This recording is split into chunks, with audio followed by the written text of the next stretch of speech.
Augustine of Hippo, De Praedestinatione Sanctorum, episode 13. Utrumque ostendit Dei donum, quia utrumque dixit esse donatum. Here Augustine gives us a very brief and concise sentence in his argument against Pelagius.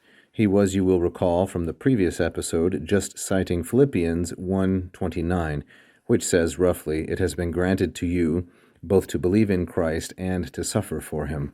And now he says, both of them he shows, the he here being Paulus the Apostolos, both of them he shows is the gift of God, Dei donum, because both of them, or each of them, he said, is a gift, esse donatum. Augustine starts with utrumque, which is going to be neuter singular and accusative.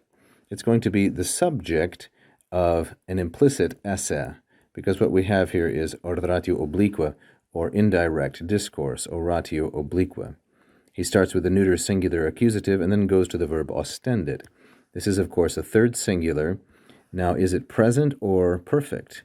Well, we can't really tell necessarily without looking at context. The reason is that this verb ostendo has as its third principal part ostendo, ostendere, ostendi, that's the third principal part, and then ostensus is the fourth.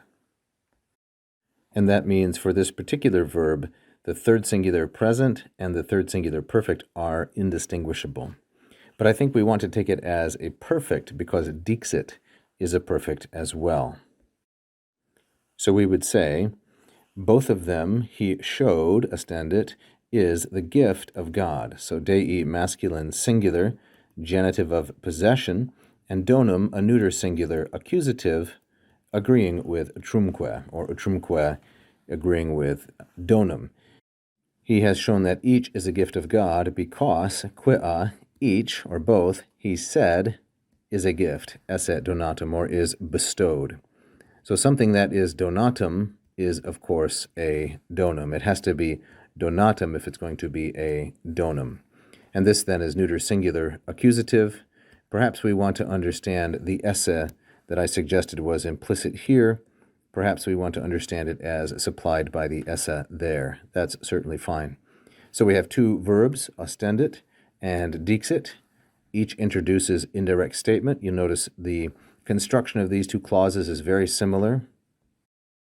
We have this as the main clause, the enuntiatum principale,